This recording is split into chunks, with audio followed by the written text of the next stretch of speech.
मेरे प्यारे भाइयों बहनों, आज मैं आपसे एक अनुरोध करने आया हूँ, एक प्रार्थना करने आया हूँ। मेरे योगाचार्य आनंद की बात को आप अवश्य मानिएगा, मेरे अनुरोध को आप अवश्य स्वीकार करिएगा। मेरे प्यारे भाइयों बहनों, हम चाहते हैं कि हमारा देश विश्व में आर्थिक, आध्यात्मिक और राजनीतिक रूप से एक महाशक्ति के रूप में प्रतिष्ठापित हो। मेरे भाइयों बहनों, हम अपने देश को विश्व की एक महान अर्थव्यवस्था के रूप में देखना चाहते हैं।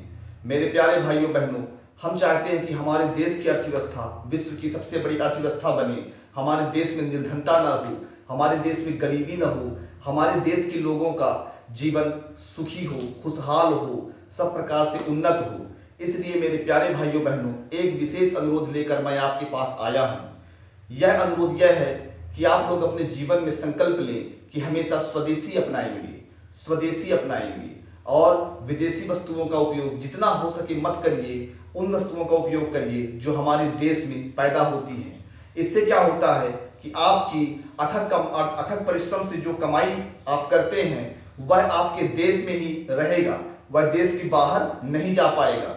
इसलिए आवश्यक है कि आप लोग स्वदेशी के मार्ग पर चले, स्वदेशी उत्पादों का अधिक से अधिक उपयोग करें। हाँ, जहां मजबूरी बन गई है, जहां विदेशी वस्तुओं के अलावा काम ही नहीं चलना है, तो ऐसी स्थिति में आप विदेशी वस्तुओं का सीमित उपयोग आप कर सकते हैं। लेकिन जहां तक हो सके अपने देश में उत्पादित वस्तुओं का उपयोग करेंगे तो अर्थव्यवस्था में मजबूती आएगी। हमारी जो विदेशी मुद्रा है वह बचेगी। मेरे प्यारे भाइयों बहनों, मैं योगाचार्य आनंद आपसे चाहता हूं कि आप लोग एक तो स्वदेशी का उपयोग करें, साथ में हमारे देश में स्वदेशी उत्पादों में वृद्धि भी करें। जो भाई बहन हैं वो ज़्यादा से ज़्यादा प्रोडक्टिव वर्क करें, उत्पादन का कार्य करें। इतना उत्पादन आप लोग करिए, चाहे वो कृषि के क्षेत्र में हो, चाहे वस्तुओं के क्षेत्र में हो, या माने इलेक्ट्रॉनिक्स के क्षेत्र में हो, टेक्नोलॉजी के क्षेत्र में हो, जिस भी क्षेत्र में हो, स्वदेशी वस्तुओं को आपको अपने जीवन में अपनाना है, स्वदेशी का उत्पादन करना है, जिससे हम इतना बड़ा उत्पादन अपने देश में कर पाएं जिसे हम विदेशों में निर्यात भी कर सकें।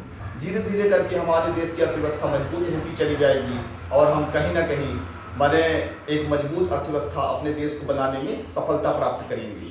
मेरे प्यारे भाइयों बहनों, स्वदेशी का जो माने संकल्पना है, स्वदेशी का जो कॉन्सेप्ट है, वह कोई छोटा मोटा कॉन्सेप्ट नहीं है, वह एक बहुत बड़ा कॉन्सेप्ट है। इस पर चलने की आवश्यकता सारे भारतवासियों को है। अब इसमें आप अपनी स्वेच्छा से स्वदेशी कई कंपनियां हैं, उनको आप चुन सकते हैं और उनके साथ उनसे आप सामान खरीद सकते हैं। लेकिन आवश्यकता है कि स्वदेशी के आंदोलन को हम विश्व शिखर पर ले जाएं, मतलब विश्व में अपने देश की अर्थव्यवस्था को ले जाएं, जो कि जिसमें स्वदेशी आंदोलन एक बहुत बड़ा आंदोलन है। इसके साथ साथ मैंने कहा कि आप माने वस्तुओं का उत्पादन की ओर बढ़िए। हमारे देश में एक कल्चर बन चुका है, हर व्यक्ति यहाँ नौकरी करना चाहता है, अच्छी बात है, उनकी भी आवश्यकता है। लेकिन एक कुछ लोग उत्पादन की ओर बढ़ें, व्यवसाय की ओर बढ़ें। जैसे जैसे आप उत्पादन का कार्य करेंगे वैसे वैसे हम जब अपने देश में बहुत सारी चीजें उत्पादन करेंगे तो उसी उत्पादन का जब हमारे देश में उपभोग माने उत्पादन की अपेक्षा उपभोग कम हो जाएगा, तब उसे विदेशों में निर्यात कर सकेंगे। इसलिए आवश्यक है कि आप लोग उत्पादक बनिए, आप लोग मैन्युफैक्चरर बनिए, जिसका हम विदेशों में निर्यात कर सकें। आज हम देखते हैं कि चाइना विश्व में बहुत उत्पादक देश बन गया है, वो पूरे विश्व को अपना सामान बेच रहा है। यही मैं चाहता हूं कि मेरे भारत के साथ भी हो, हमारे देश भी एक उत्पादक बने। हमारे देश में बहुत सारी जमीनें हैं जो कृषि के लिए उपयोगी हैं, जो वृक्षारोपण के कार्य के लिए बहुत अच्छी जमीनें हैं, उनका भी हम चाहते हैं कि बेहतर उपयोग हो सके। जो हमारी जमीनें खाली पड़ी हैं उनका सदुपयोग हो, उन जमीनों पर वृक्षारोपण का कार्य किया जा सके। बहुत सारे ऐसे फल हैं जिन्हें हम विदेशों में निर्यात कर सकते हैं। तो कई प्रकार के क्षेत्र में हमें आगे बढ़ने की आवश्यकता है।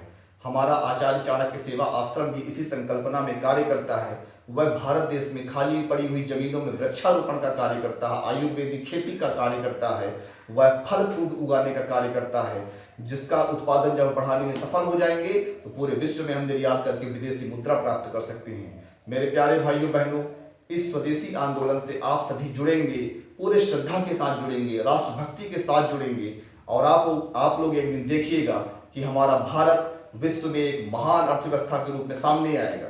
और जिस दिन हमारा देश विश्व की एक महान अर्थव्यवस्था के रूप में उभरेगा, उसी दिन हमारे देश का सम्मान होगा और उसी के सहारे हमारे आध्यात्मिक जो पक्ष हैं, हमारे आध्यात्मिक मूल्य भी हैं, वह भी पूरे विश्व में स्थापित हो सकेंगे।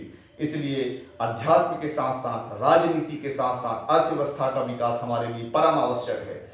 आप सभी से मेरा यही अनुरोध है कि मेरे इस आह्वान को अवश्य स्वीकार करिएगा। स्वदेशी आंदोलन में अपनी भागीदारी रखिएगा, स्वदेशी उत्पाद अपनाइएगा, स्वदेशी अपनाओ देश बचाओ।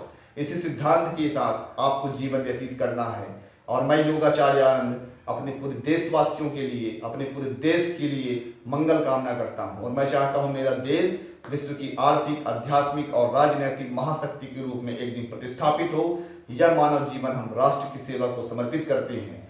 मेरे प्यारे भाइयों बहनों, इसी के साथ योगाचार्य आनंद को दीजिए इजाजत। जय हिंद, जय भारत।